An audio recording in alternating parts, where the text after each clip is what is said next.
नमस्कार, स्वागत है आपका राज्यसभा टीवी में। आपके साथ मैं हूं अभिलाषा पाठक। आइए शुरुआत करते हैं इस वक्त की हेडलाइंस के साथ।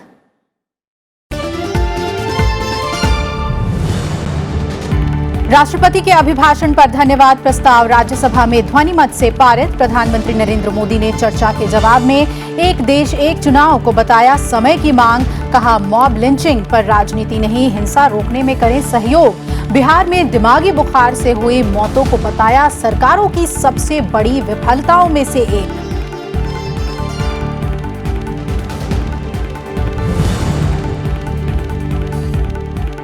2024 तक सरकार का हर घर तक नल से पानी पहुंचाने का लक्ष्य। पेयजल आपूर्ति समेत जल संकट से जुड़ी चुनौतियों पर राज्यसभा में अल्पकालिक चर्चा में बोले केंद्रीय जल शक्ति मंत्री गजेंद्र सिंह शेखावत। कहा, जल संरक्षण और नदियों की सफाई पर विशेष जोर दे रही है सरकार।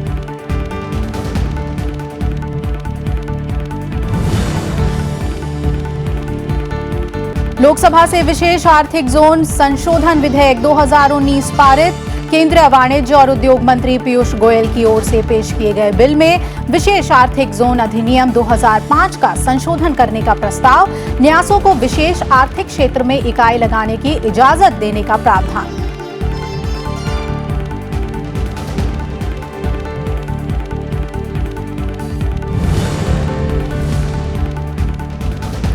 जम्मू कश्मीर के दौरे पर गए केंद्रीय गृह मंत्री अमित शाह ने राज्य की मौजूदा सुरक्षा स्थिति का लिया जायजा। श्रीनगर में उच्च स्तरीय बैठक में अमरनाथ यात्रा के सुरक्षा इंतजामों की भी समीक्षा की। प्रदेश के 2 दिन के दौरे में अमित शाह बीजेपी कार्यकर्ताओं को भी करेंगे संबोधित।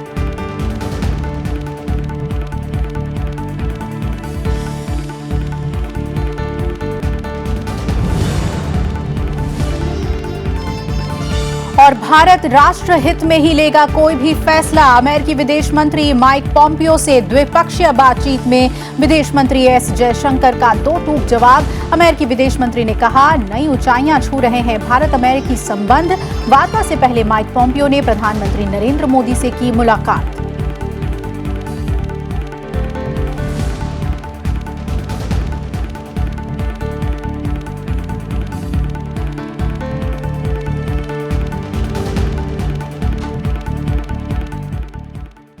बुलेटिन में सबसे पहले बात करते हैं संसद की। राज्यसभा में आज राष्ट्रपति के अभिभाषण पर धन्यवाद प्रस्ताव पारित किया गया। इस पर सभी संशोधन प्रस्ताव सदन में गिर गए। चर्चा का जवाब देते हुए प्रधानमंत्री ने कहा कि इस बार का लोकसभा चुनाव बहुत खास था। कई दशकों के बाद दोबारा पूर्ण बहुमत वाली सरकार बनना समझदार मतदाता की निशानी है। उन्होंने कहा कि चुनाव प्रक्रिया और जनादेश में सवाल उठाना लोकतंत्र और मतदाताओं का अपमान है।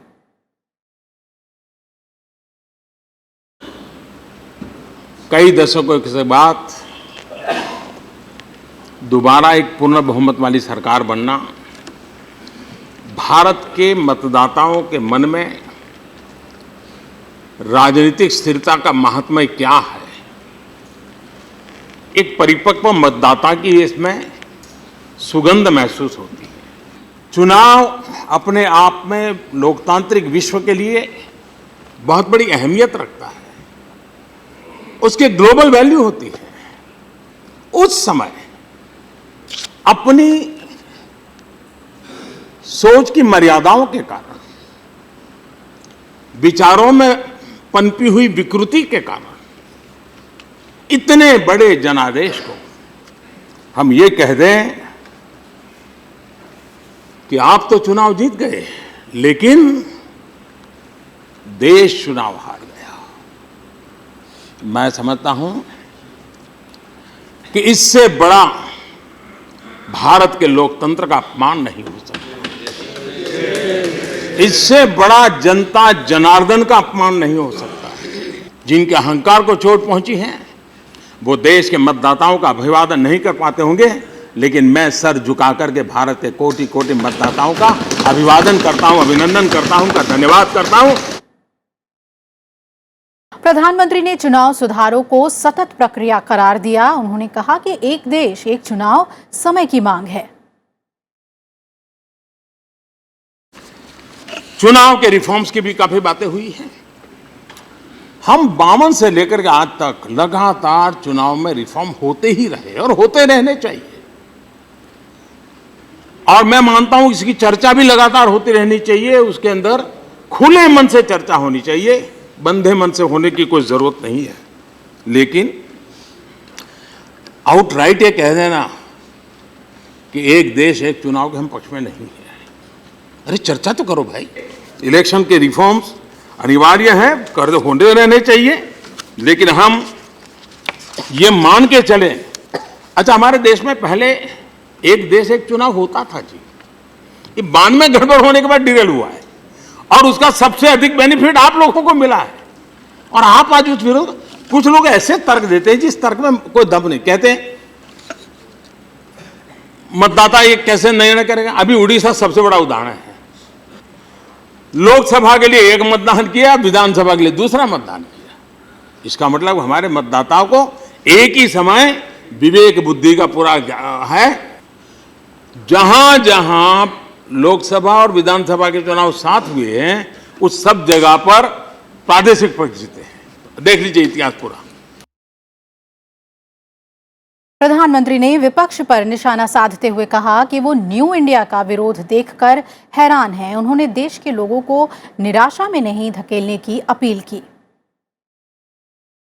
देश के लोगों को निराशा की और धकेलने का पाप न करें, हम उसमें मॉडिफाई करें, हम उसमें सुधार करें, हम उसमें कहें ये चार ठीक है, चार ठीक नहीं है। ये सब ये लोकतंत्र की परंपरा में आवकार्य है। देश की जनता हिंदुस्तान को पुराने दौर में ले जाने के लिए कतई तैयार है। देश की जनता अपने सपनों के अनुरूप नए भारत की प्रतीक्षा कर रहा है, और हम सब ने सामूहिक प्रयत्न से सामान्य मानवीय के उन सपनों को पूरा करने के लिए हमने प्रयास करना चाहिए। और मुझे विश्वास है कि वो प्रयास हम कर सकते हैं, हम ला सकते हैं।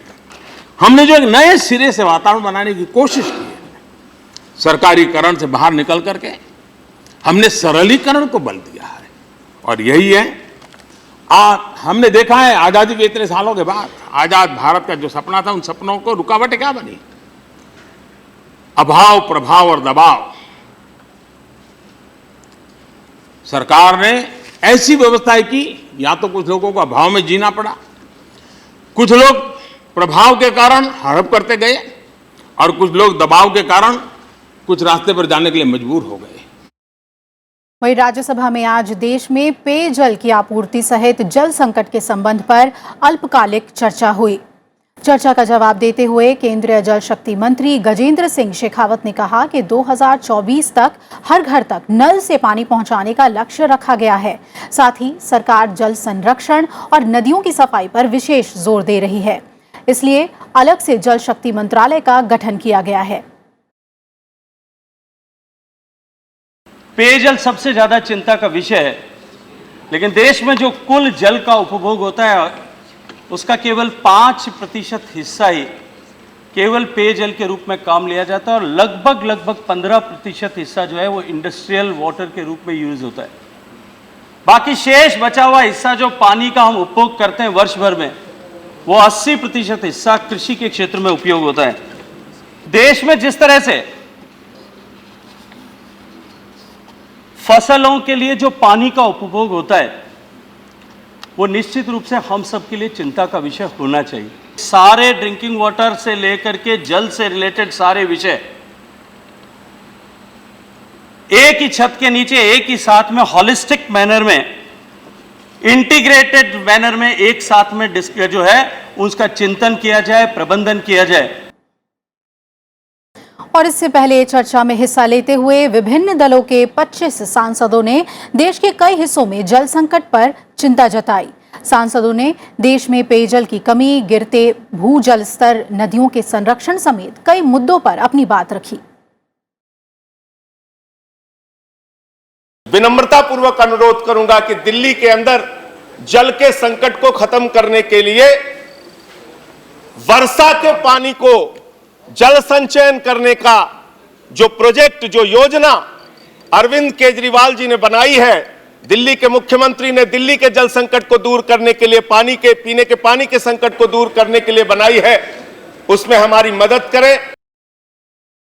जो पानी का जिस प्रकार से नगरों से पानी निकलता है, और वो जो पानी निकलता है वो सीधा नदियों में ना जाए, इसकी रोकथाम करके उस पानी को डाइवर्ट करके और उसका उपयोग वहीं कर लिया जाए और नदी में पानी ना जाए तो ये शुद्धता बनी रह सकती है।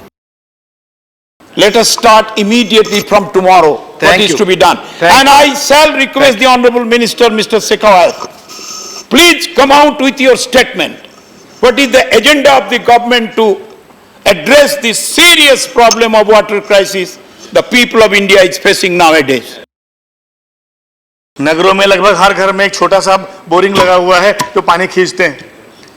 आज तक कभी ऑडिट नहीं की गई कि अगर 500 लीटर पानी रोज निकाल रहे हैं तो एक साल में कितना पानी निकालेंगे, ये पानी आएगा कहां से?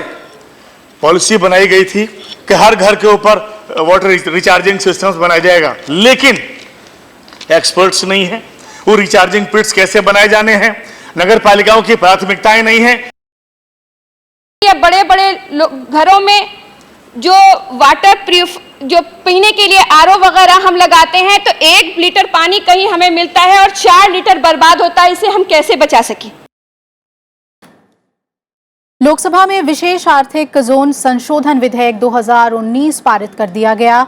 इसके तहत न्यासों को विशेष आर्थिक क्षेत्र में इकाई स्थापित करने की अनुमति प्रदान करने का प्रस्ताव किया गया है। केंद्रीय मंत्रिमंडल ने हाल ही में विशेष आर्थिक क्षेत्र संशोधन विधेयक 2019 को मंजूरी दी, जो इससे संबंधित अध्यादेश का स्थान लेगा। यह अध्यादेश पिछली सरकार में लागू किया गया था। देश में इन्वेस्टमेंट निवेश आए, देश की आर्थिक प्रगति डिले ना हो, और इसलिए स्टेटमेंट में भी लिखा गया है कि चूंकि हम इंटरनेशनल फाइनेंशियल सर्विसेज सेंटर्स वगैरह इस देश में आए, निवेश आए, अलग अलग प्रकार के जो मॉडर्न इन्वेस्टमेंट के व्हीकल्स हैं वो भी इस देश में आ सकें, उसमें इस देश में कोई विलंब होने से किसी को लाभ नुकसान नहीं था।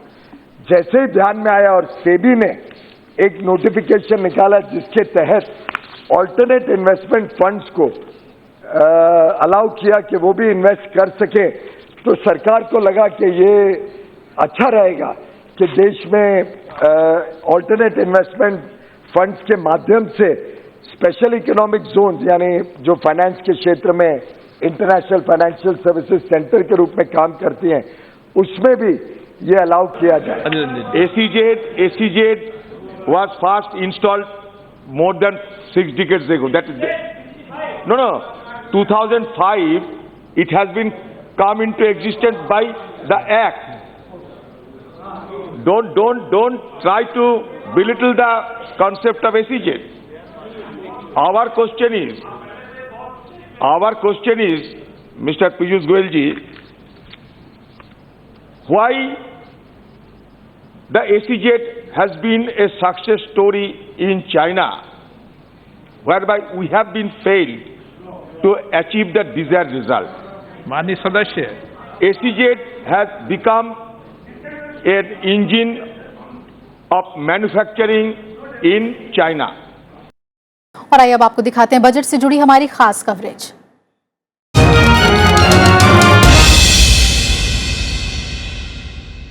तेजी से बढ़ रहा ई कॉमर्स का बाजार साल 2021 तक $84 बिलियन का हो जाएगा। इस सेक्टर में विकास से रोजगार और निर्यात को बढ़ावा तो मिलेगा ही, साथ ही ग्राहकों को बेहतर सामान और सेवाएं भी मिलेंगी। आइए देखते हैं कि आने वाले बजट में ई कॉमर्स क्या कुछ उम्मीदें लगाए बैठा है।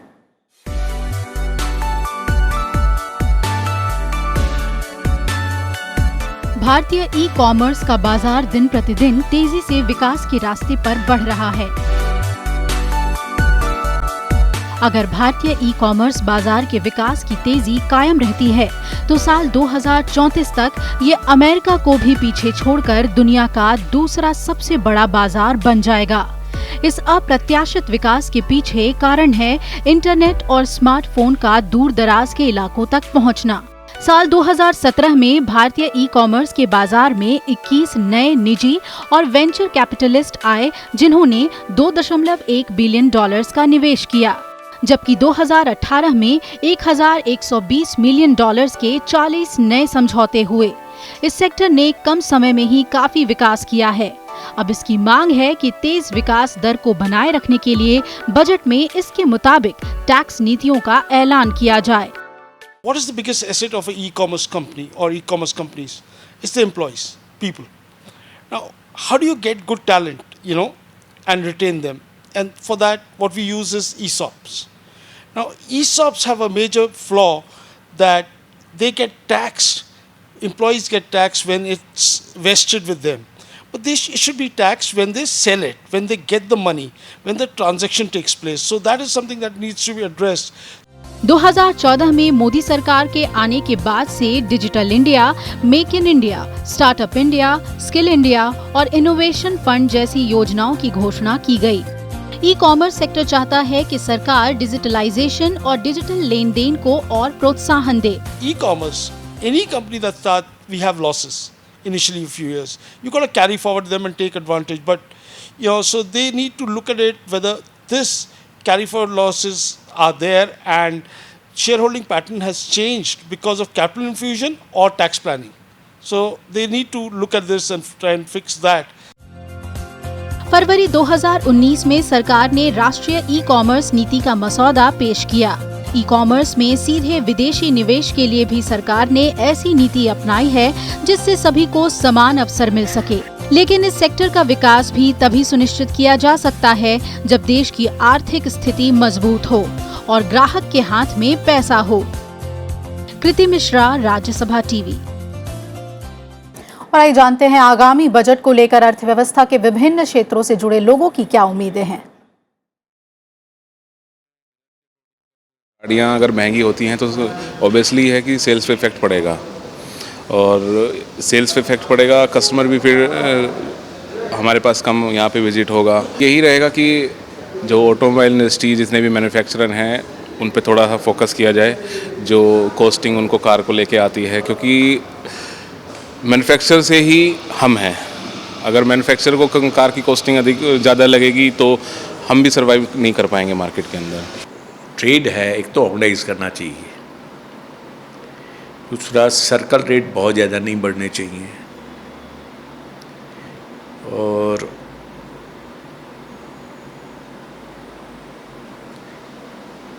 वन विंडो करें, जितने भी नक्शे पास होने हैं कुछ होने हैं। असल में आजकल थोड़ी सी सेल्स भी ड्रॉप हो रही है और सेल्स ड्रॉप होने के कई रीज़न्स हैं। गवर्नमेंट हमें कहती है कि आप बाई फ्यूल का इस्तेमाल करें। बाई फ्यूल यानी कि CNG ऑक्यूपाइड व्हीकल्स। अगर हम CNG ऑक्यूपाइड व्हीकल्स की बात करें तो लगभग आज से 2 साल पहले, 2.5 साल पहले 16 रुपये का CNG आता था, आज 45 रुपये में CNG मिलता है। पिछले बजट में भी ज्वेलर्स की यही डिमांड थी कि उनकी कस्टम ड्यूटी कम की जाए और मोस्टली इस डिमांड को केटर शायद नहीं किया गया था as far as I remember. तो बाकी जैसे GST है या डिमोनेटाइजेशन है, उनका कोई बहुत नेगेटिव इफेक्ट नहीं है। GST से तो हमारा व्यापार सुधरा ही है, हमें ईज़ ऑफ डूइंग बिज़नेस बढ़ा है कि हम नेशनल लेवल पे जो भी बिज़नेस करना है, स्टेट की बाउंड्रीज़ ख़त्म हो गई हैं, we can source from other states, we can supply to other states also. हम मोदी सरकार से काफ़ी उम्मीद रखते हैं, जैसे कि GST हमारे व्यापार के अंदर जब से आई हमारी सेल काफ़ी बढ़ोतरी हुई। उसके साथ GST के अंदर हमारे 2 स्लैब है साड़ी व्यापार के अंदर, 5% और 12%। हम उस स्लैब अगर एक हो जाए 5% का तो हमारी सेल भी काफ़ी बढ़े और टैक्स भी गवर्नमेंट को ज़्यादा जाए। भारत ने आज ये साफ कर दिया है कि अमेरिका के दबाव में भारत रूस के साथ हुई S-400 मिसाइल डिफेंस सिस्टम की डील को रद्द नहीं करेगा। विदेश मंत्री S जयशंकर ने दिल्ली में अमेरिकी विदेश मंत्री माइक पॉम्पियो के साथ साझा प्रेस कॉन्फ्रेंस में कहा कि भारत राष्ट्रहित में जरूरी सभी फैसलों पर अमल करेगा। हालांकि दोनों देशों ने ऊर्जा सुरक्षा से लेकर व्यापारिक रिश्तों में आई दिक्कतों को बातचीत के जरिए दूर करने का भरोसा भी जताया। अमेरिकी विदेश मंत्री माइक पोम्पियो का बुधवार को भारत दौरे का दूसरा दिन था। सुबह उन्होंने प्रधानमंत्री नरेंद्र मोदी से मुलाकात की और लोकसभा चुनाव में मिली बड़ी जीत पर बधाई दी। इसके बाद उन्होंने राष्ट्रीय सुरक्षा सलाहकार अजीत डोवाल से भी मुलाकात की। साथ ही विदेश मंत्री S जयशंकर से भी मुलाकात हुई। दोनों नेताओं के बीच हुई बातचीत में व्यापार, ऊर्जा सुरक्षा, आतंकवाद, H-1B वीजा के साथ रक्षा संबंधों पर चर्चा हुई। भारत ने रूस के साथ S-400 मिसाइल डिफेंस सिस्टम पर अमेरिका की आपत्ति को भी दरकिनार कर दिया और कहा कि राष्ट्रहित में जरूरी सभी कदम उठाए जाएंगे। I mean, we have many relationships with many countries. Many of them are of some standing. They have a history. I think we will do what is in our national interest, and again part of that strategic partnership is the ability of each country to comprehend and appreciate the national interest of the other. विदेश मंत्री S Jaishankar ने यह भी कहा कि America आज की तारीख में भारत का सबसे बड़ा व्यापारिक साझीदार है और दोनों देशों के संबंध बहुत मजबूत और परिपक्व हैं। हालांकि दोनों देशों के बीच बातचीत में ईरान से तेल आयात के मुद्दे से लेकर अफगानिस्तान और सीमा पार आतंकवाद के मुद्दे पर भी चर्चा हुई। अमेरिका ने ईरान को लेकर इस दौरान कड़ी आपत्ति भी जताई। अमेरिका ने हाल में भारतीय निर्यात पर दी गई छूट को भी समाप्त किया है, लेकिन इन रुकावटों के बावजूद भी दोनों देशों ने मुद्दों को बातचीत से सुलझाने की दिशा में आगे बढ़ने की बात कही है। That India is an important friend and partner for the United States of America as well, that America is an enormous beneficiary of the success that India has and continues to have, and I know with Prime Minister Modi will continue to exploit. So when I stare at these issues, they're issues of the moment. We will find a way to work through them, and I know that when we come out on the other side of each of those, the relationship will be stronger. We'll have done great things together. अमेरिकी विदेश मंत्री के भारत दौरे से दोनों देशों के बीच चल रहे ट्रेड वॉर के खत्म होने की भी संभावना जताई जा रही थी। इस यात्रा के कुछ दिन बाद जापान के ओसाका में G20 बैठक में अमेरिकी राष्ट्रपति डोनाल्ड ट्रंप और प्रधानमंत्री नरेंद्र मोदी की भी मुलाकात होनी है। भारत और अमेरिका के विदेश मंत्रियों के बीच हुई इस मुलाकात में ओसाका में प्रधानमंत्री नरेंद्र मोदी और अमेरिकी राष्ट्रपति डोनाल्ड ट्रंप के बीच जो बातचीत होनी है उसकी पृष्ठभूमि को तैयार करने के रूप में देखा गया। लेकिन साथ साथ इस बैठक में भारत ने अमेरिका को ये साफ साफ बता दिया है कि राष्ट्रहित में जो भी ज़रूरी कदम होंगे, चाहे S-400 का मामला हो या फिर ईरान से जुड़ा ऊर्जा सुरक्षा का, वो सारे कदम उठाए जाएंगे। लेकिन साथ साथ दोनों देशों ने ये भी बात कही कि व्यापार से लेकर अन्य मुद्दों में जो भी गतिरोध हैं वो बातचीत के जरिए दूर किए जाएंगे। दिल्ली में निहाल सिंह के साथ पंचानन मिश्रा, राज्यसभा टीवी। प्रधानमंत्री नरेंद्र मोदी G20 सम्मेलन में हिस्सा लेने के लिए गुरुवार को जापान के शहर ओसाका पहुंचेंगे। उनके साथ आने वाले प्रतिनिधिमंडल में विदेश मंत्री एस जयशंकर और विदेश सचिव विजय गोखले भी शामिल होंगे। G20 सम्मेलन में प्रधानमंत्री के शेरपा सुरेश प्रभु ओसाका पहुंच चुके हैं। G20 शिखर सम्मेलन में प्रधानमंत्री नरेंद्र मोदी भारत की मजबूत अर्थव्यवस्था को दुनिया के सबसे खुले पारदर्शी बाजार के रूप में रखेंगे। वो सम्मेलन में बदलते वक्त की जरूरत के हिसाब से WTO जैसे बहुपक्षीय व्यापार संगठनों में सुधार पर जोर देंगे। प्रधानमंत्री सम्मेलन में शामिल नेताओं से कहेंगे कि विकासशील और छोटे देशों को विश्व बाजार में बढ़ाने का अवसर देना होगा। इसके बिना वैश्विक आर्थिक विकास मुमकिन नहीं है। India is one of the most open economies of the world today. We get almost without barriers FDI into several sectors. So now India is right to demand that India should also get a reciprocal treatment from other countries of the world. So while we opened the borders, we are not fully benefited from it. And it's a time when India's economy, which is now more than $2.8 trillion, it's poised to grow. We obviously need to work with others. And India is not only speaking for our own interest, but we are also speaking for so many other countries, 54 countries in Africa, other countries in Latin America, smaller countries in Asia, that open trade is the only way they can benefit. प्रधानमंत्री नरेंद्र मोदी दुनिया की सबसे बड़ी 20 अर्थव्यवस्था वाले देशों से जलवायु परिवर्तन के खिलाफ ठोस प्रयास करने पर जोर देंगे। साथ ही भारत जैसी उभरती अर्थव्यवस्थाओं के लिए ऊर्जा सुरक्षा सुनिश्चित करने के लिए रियायत की मांग भी करेंगे। India being, thanks to our Prime Minister's leadership, being the pioneer and a founder, the co-founder of International Solar Alliance. And International Solar Alliance, along with France, which was set up in Delhi, is going to result into huge use of solar energy globally, which in turn will bring down the prices for solar energy, because we have seen in case of mobile phones, when now there are almost 6 billion people using mobile phones, obviously the prices are crashed. So when solar energy will be used on that scale, it will be flash. So energy is an issue. If we change the energy mix, which will impact environment. वैश्विक आर्थिक अस्थिरता के लिए जिम्मेदार बाजार की गड़बड़ी, काला धन और आतंकवाद जैसे बड़े मुद्दों को लेकर भी प्रधानमंत्री सावधान करेंगे, जो 14वें G20 सम्मेलन के विषय से जुड़े हैं। ओसाका में G20 सम्मेलन ऐसे समय में हो रहा है जब 5G टेक्नोलॉजी दरवाजे पे दस्तक दे रही है और आर्टिफिशियल इंटेलिजेंस को लेकर पूरी दुनिया में आपाधापी मच गया है, और ऐसे में कहीं आम आदमी पीछे न छूट जाए, यही चिंता है। और इसीलिए G20 का थीम रखा गया है मानव केंद्रित विकास। प्रधानमंत्री नरेंद्र मोदी G20 सम्मेलन से इतर करीब 10 देशों के प्रमुखों से द्विपक्षीय मुलाकात करेंगे। इसमें अमेरिकी राष्ट्रपति डोनाल्ड ट्रंप, रूस के राष्ट्रपति व्लादिमीर पुतिन और जापान के प्रधानमंत्री शामिल हैं। इसके अलावा जापान अमेरिका इंडिया सम्मेलन में भी तीनों देशों के नेता मिलेंगे।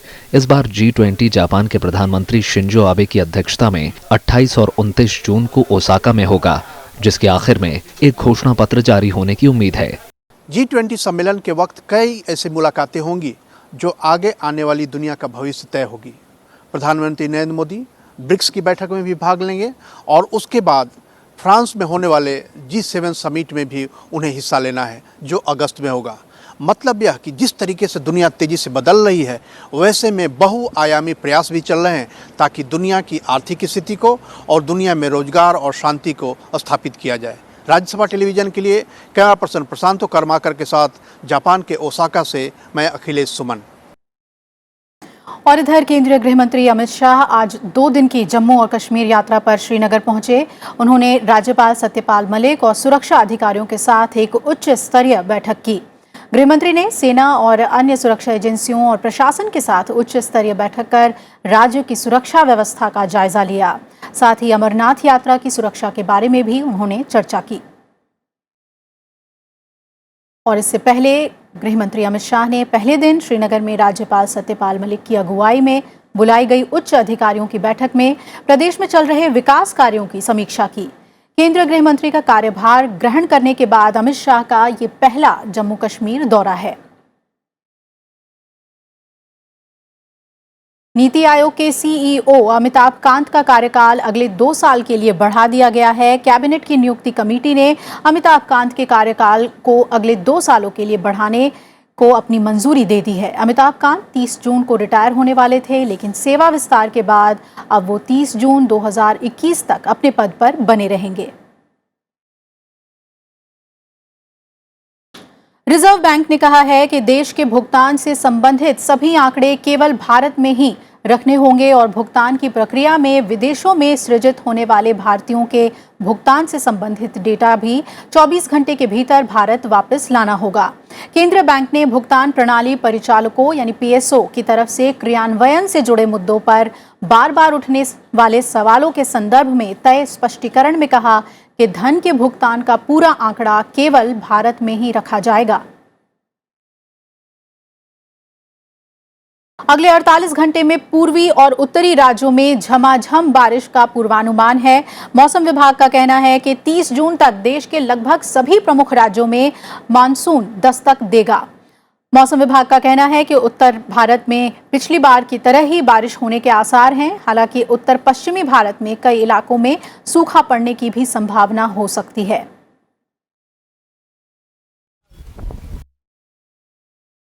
जो उत्तराखंड के इलाके हैं वहाँ पर भी हमारे पास जो नेपाल सटे इलाके हैं वहाँ पर भी मानसून ऑनसेट हो चुका है और एक्टिविटी चल रही है हमारे पास। तो फिलहाल ये कह सकते हैं कि इतने एरिया में कवर किया है, लेकिन चूंकि हमारे पास एक अगला स्पेल जो है अगले कह सकते हैं कुछ दिनों का 4 से 5 दिन का थोड़ा ड्राई सा स्पेल आने वाला है, जिसमें एक्टिविटी थोड़ी सी कम होने की संभावना है। हालाँकि पूर्वी उत्तर प्रदेश में और उत्तराखंड के इलाकों में थोड़ी थोड़ी एक्टिविटी चलती रहेगी।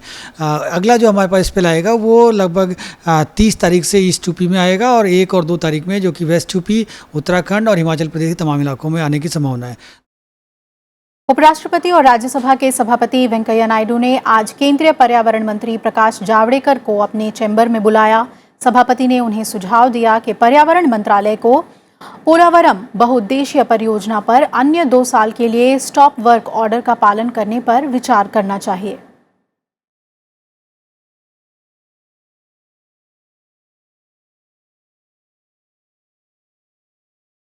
इधर केंद्रीय वित्त मंत्री निर्मला सीतारमण ने उपराष्ट्रपति एम वेंकैया नायडू से आज उनके सरकारी आवास पर मुलाकात की।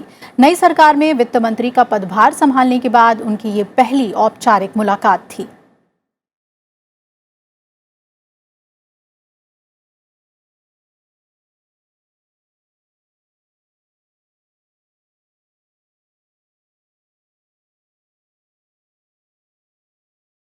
और इसी के साथ इस बुलेटिन में फिलहाल मेरे साथ इतना ही। आप जुड़े रहिए राज्यसभा टीवी के साथ। नमस्कार।